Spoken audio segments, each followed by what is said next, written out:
उसे अपने रूप का प्रचंड घमंड था कि मेरे से जैसा सुंदर कोई नहीं हो सकता।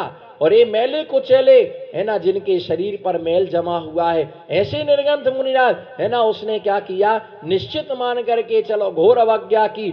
पर जब वो समाधि गुप्त नाम के मुनिराज थे, वो ठंडी में बैठे हुए थे, तो मालूम उसने देखा कि मुनिराज ठंडी में कांप रहे हैं।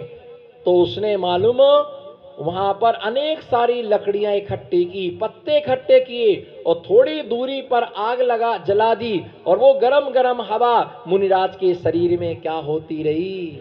प्यारे बंधु, ऐसी भी भैया वृत्ति होती है, ऐसी भी भैया वृत्ति होती है ना, कि उष्णता थी। हर्षित भाई नमो सिद्धाड़म, नमो सिद्धाड़म, बोलो नमो। ऐसी भी दूरी पर आग जला दी और वो गरम गरम हवा उनको लगती रही। निराकुलता पूर्वक उनकी रात्रि व्यतीत हो जाती। जिनको इन पर दया नहीं आई, हाथ तो उठाओ, जिनको जिनको इन पर दया नहीं आई, उसे किसी पर भी दया, उन्हें किसी पर भी दया नहीं आ सकती है। इसलिए ध्यान रख करके चलना है ना, कि जो है ये होता है कि धर्मानुकंपा, वृत्ति अनुकंपा और उसके साथ सर्वानुकंपा। धर्मानुकंपा है ना, वृत्त्यानुकंपा और सर्वानुकंपा, तीन प्रकार की अनुकंपा भगवती आराधना में शिव कोटि मुनिराज ने बतलाई। धर्मानुकंपा, जो 10 धर्मों का पालन करने वाले हैं उन पर दया करना। बोलो क्या, जो 10 धर्मों का पालन करने वाले हैं उन पर दया करना, इसका नाम है उसका नाम है धर्मानुकंपा, है ना। और जो वृत्त्यानुकंपा, व्रतों का पालन करते हैं उन व्रतियों पर दया करना, इसका नाम क्या है, वृत्त्यानुकंपा। अरे मुनिराज हैं, कल का उपवास था, एक बार भोजन करते हैं, इनको अच्छे से आहार कराओ, बार बार ये मौका नहीं मिलता है। ये वृत्त्यानुकंपा है। और सर्वानुकंपा, सभी पर अनुकंपा करना, इसका नाम क्या है, सभी पर अनुकंपा करना सर्वानुकंपा है। उसके लिए दया आई मुनिराज के लिए, वो गरम गरम हवा लगती रही। सामायिक उनकी, कभी भी भैया वृत्ति से मुख नहीं मोड़ना। शैलन भैया, कभी भी भैया वृत्ति से मुख नहीं मोड़ना। कौन आए, कौन आए, है ना, ये ध्यान रख के चलना। भैया वृत्ति में कौन आए, कौन सेवा करे। भैया भैया वृत्ति करोगे तो ही अच्छा क्या मिलेगा, फल मिलेगा, तो ही तुम्हें सेवा का फल मिलेगा। रात में तुमने क्या किया, घर में तुम मुनिराज की भैया वृत्ति नहीं करोगे ना, तो रामकली की उठा पटक करना पड़ेगी। हाँ, घर में रहोगे तो रामकली की ही सेवा करोगे, दूसरा कुछ नहीं होने वाला है। पीयूष भैया ये उठा के लाना, जी मैडम। जी पलंग ऊपर ले जाना, जी मैडम। एक कुर्सी नीचे ले जाओ, जी मैडम। नल खराब हो रहा है, मैकेनिक, नल खराब हो रहा है, स्वीकार तो कर लो। यही काम रहे तो कम से कम घड़ी घंटा 2 घंटा महाराज जी के पास आ जाओ, महाराज जी की अच्छी तरह से क्या करो, भैया वृत्ति करो, सेवा करो। इतनी भैया वृत्ति करो, इतनी भैया वृत्ति करो, इतनी थकान आए कि जाते ही बिस्तर पर गिरती क्या आ जाए, नींद आ जाए, है ना। और ऐसे सो कि 5 बजे 5:30 बजे नींद खुल जाओ, महाराज के पास हाजिर हो जाए, ताकि नल का पानी भरने से बच जाओगे। नल का पानी भरने से क्या हो जाओगे, बच जाओगे। हम नहीं जानते हो, है ना। इसीलिए घर में बैठे बैठे क्या कर रहे, पेपर पढ़ रहे, है ना। अभी कहेंगे आप भैया वृत्ति में नहीं आए। मैं नहीं बोल रहा कि आप कि प्रतिपाल जी भैया वृत्ति में क्यों नहीं आए, मंत्री जी क्यों नहीं आए। अभी बोल देंगे लॉकडाउन चल रहा था, अभी खुल गया ना, अब हम बोलेंगे, अब हम बोलेंगे अभी खुल गया, है ना। भैया ध्यान रख करके चलना, भैया वृत्ति। इससे साथ ही उन्होंने अग्नि जला करके भैया वृत्ति की। जब प्रातः काल हुआ, कौन सा काल हुआ, जब प्रातः काल हुआ तो उन्होंने मुनिराज से आशीर्वाद मांगा। मुनिराज ने आशीर्वाद दिया। उसने मुनिराज से पूछा कि मुझे दुर्गंधित शरीर क्यों प्राप्त हुआ, मैंने ऐसा कौन सा कर्म किया, मैंने ऐसा कौन सा पाप किया जिससे मुझे ये दुर्गंधित शरीर मुझे प्राप्त हुआ। तो मुनिराज ने बताया कि पिछले जन्म में तुमने क्या किया था, मुनिराज के ऊपर मृत्यु का था, जिसका दुष्परिणाम, जिसका दुष्फल तुम्हारे लिए भुगतान करना पड़ा। अब क्या मैं मुनिराज में अब क्या करूं जिससे है ना मुझे ऐसी निंदनीय पर्याय प्राप्त ना हो। तब मुनिराज सागर सेन नाम के मुनिराज ने उसके लिए उपदेश दिया कि तुम सम्यक दर्शन ग्रहण करो, देव शास्त्र गुरु का तुम यथार्थ श्रद्धान करना, देव शास्त्र गुरु की तुम भक्ति करना, देव शास्त्र गुरु के प्रति समर्पित रहना। उसने सम्यक दर्शन ग्रहण कर लिया, व्रती बन गई, आरिका बन गई, उसने आरिका व्रतों को धारण कर लिया और जीवन भर उसने साधना की और अंत में जाकर के समाधि पूर्वक मरण करके है ना स्वर्ग में देवी पद के लिए क्या किया, प्राप्त किया। मुनिराज के आशीर्वाद से उसने अपनी इस नश्वर देह को छोड़ करके देव पर्याय के लिए प्राप्त कर लिया। तो भैया 700 पुण्य ऐसा होता है जो कभी क्षय के लिए प्राप्त ना हो। और ये पुण्य कब मिलता है बताओ भाई। कई कोई प्रता जो होता ना खुश होती है, हमारा एक बेटा विदेश में है, बोलना हमारा एक बेटा, अरे आई कांटेक्ट बना के रखो, बोलो हमारा एक बेटा विदेश में है।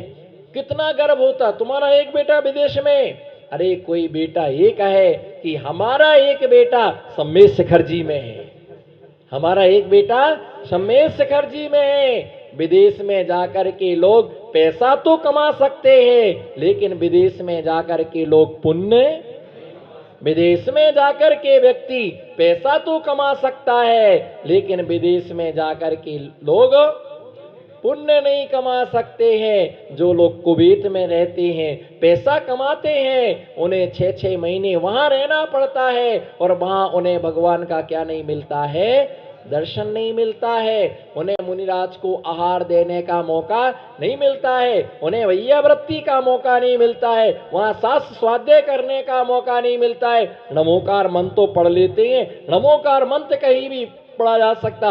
विदेश से तुम पैसा ला सकते हो, लेकिन पुण्य पुण्य संचित नहीं कर सकते हो।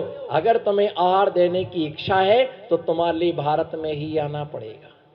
यदि अभिषेक पूजन करना है तो तुम्हें कहाँ आना पड़ेगा, पर्यूषण में। चूंकि लोग वहां पर पूजा करते हैं, पर्यूषण में पंडित जी वगैरह को बुला करके वहां पूजन आराधना किया करते हैं, लेकिन वो तस्वीर को रख करके अथवा कहीं कोई चैत्यालय का प्रतिमा ले जाए तो उस प्रतिमा को लेकर के। लेकिन भैया जो यहाँ पर भगवान की पूजा की महिमा है वो तो शब्दातीत है। सारा जीवन पैसे में मत लगा देना, जो जिंदगी भर में क्या किया है, जोड़ा है, सारा पैसा जिंदगी भर में जो पैसा क्या किया है, जिंदगी भर जो पैसा जोड़ा है, एक क्षण में आदमी छोड़ करके, बोलो एक क्षण में आदमी जोड़ने में वक्त लगता है क्या छोड़ने में वक्त लगता है?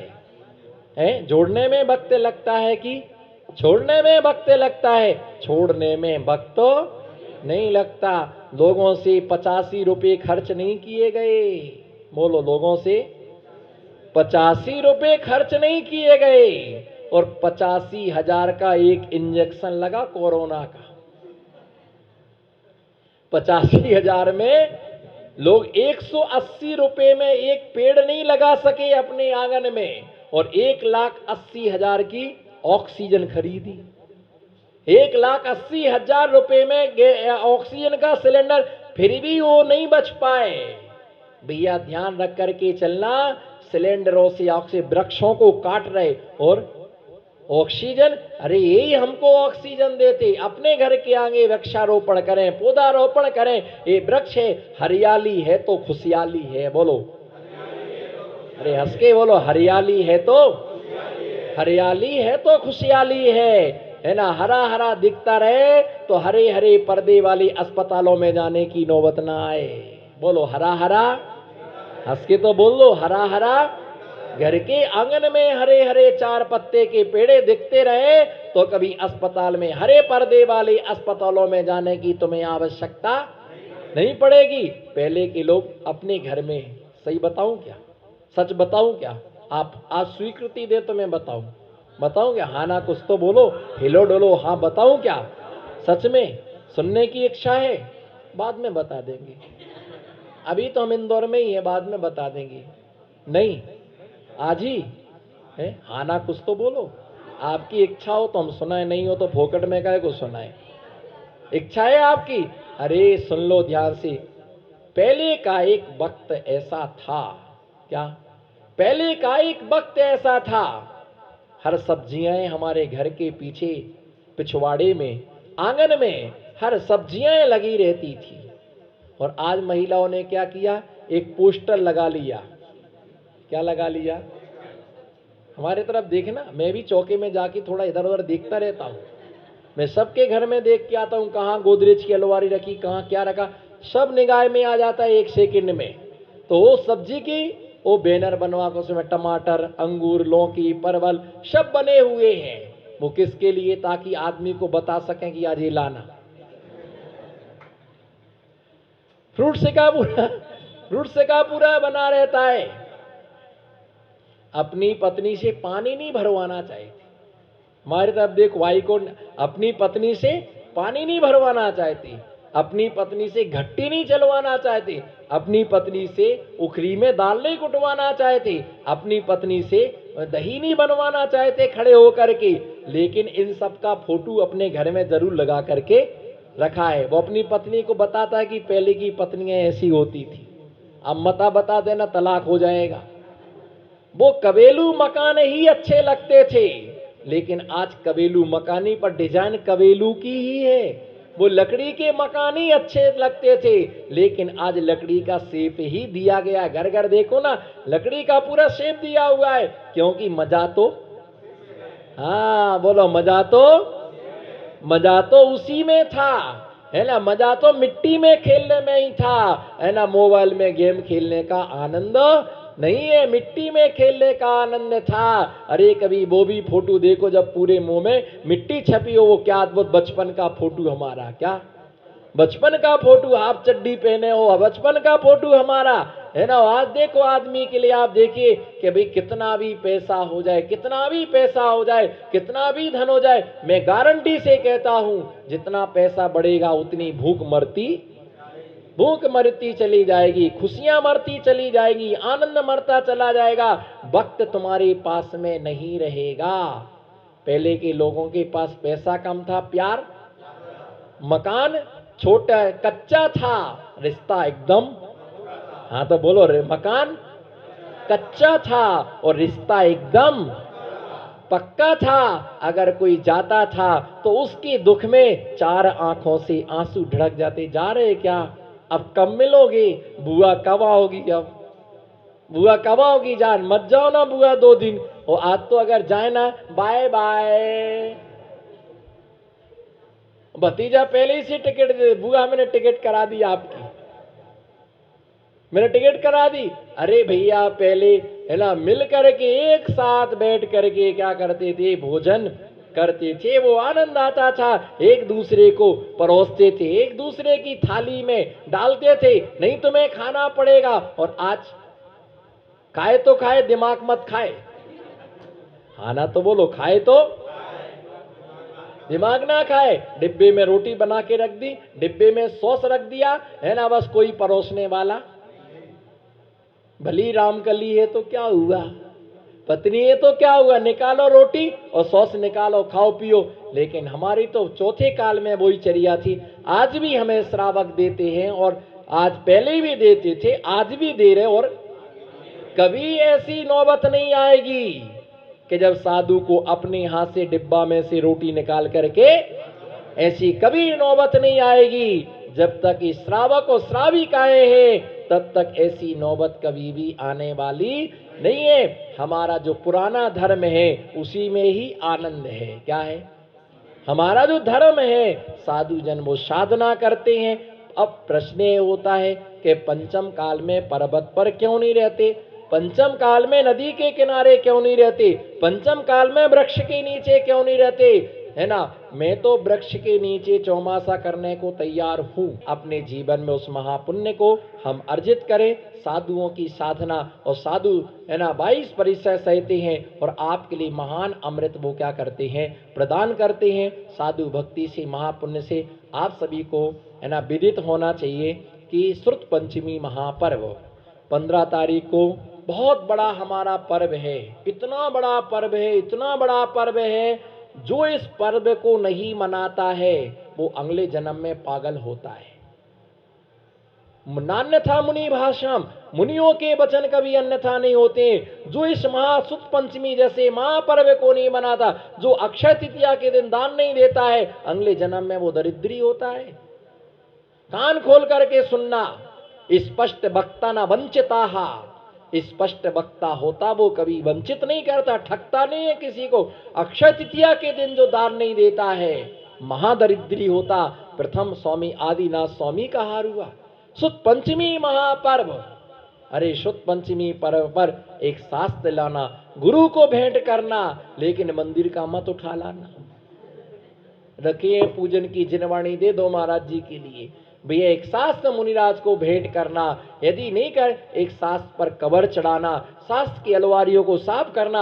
अपने घर पर जितने शास्त्र रखे उन्हें विनय से कोई फट रहा तो उनको कवर चढ़ाना है ना। इस दिन विशेष रूप से शास्त्र की पूजन होती है ना। तो वो 15 तारीख को प्रातः काल की बेला में यथायोग समयानुसार शास्त्र की पूजन होगी। और वह कथा के शास्त्र लेखन का प्रारंभ कैसे हुआ, एक अद्भुत कथा, अद्भुत कथा, रोमांचिक कथा है ना। श्रुत के रंग मंच पर है ना ये कथा आपके लिए सुनाई जाएगी, जिस कथा से आप वंचित ना रहे। धर्षण स्वामी, भूतबली, पुष्पदंत स्वामी आदि के द्वारा गिरनार जी महासिद्ध क्षेत्र पर है ना कैसे महासुत का प्रणयन हुआ, कैसे कैसे सुत की परंपरा को चली है ना। तो निश्चित मान के चलो ये सब आप सबका बहुत पुण्य है कि महावीर जयंती आपकी झोली में आई, अक्षय तृतीया आपके झोली में आई, शुद्ध पंचमी आपकी झोली में आई। क्योंकि प्रायकर एक त्योहार यदि मिल जाए तो साधु दूसरे त्योहार में कहीं निकल जाता है, ये सौभाग्य नहीं मिलते हैं। लेकिन आप सबका पुण्य है, मैं क्या कर सकता हूँ, आप सबके पुण्य से आपको ये सब अवसर मिल रहे। और मंत्री जी कह रहे हैं कि हमारे यहाँ पहली बार ऐसा पर्व महोत्सव, और आपका चांदी का श्रुत स्कंद भी है। आपको नहीं मालूम कहाँ रखा, आपको नहीं मालूम, वर्षों से यहाँ रह रहे, पर चांदी का श्रुत स्कंद भी आपका कहाँ रखा तुल भैया। यहाँ चांदी का श्रुत स्कंद है, छोटी वाली वेदी में जहाँ शास्त्र रखे हैं वहां पर चांदी का श्रुत स्कंद क्या है, उसका भी अब भगवान जी के अभिषेक के साथ उसका भी अभिषेक होगा। हाँ, शास्त्र का अभिषेक हर किसी नहीं होता है, चांदी का है तो उसका द्वादशांग 11 14 पूर्व का भी क्या होगा, अभिषेक की क्रिया सानंद यहाँ पर संपन्न होगी। इसी भावना के साथ आज की देशना से मैं विश्रांति लेता हूँ।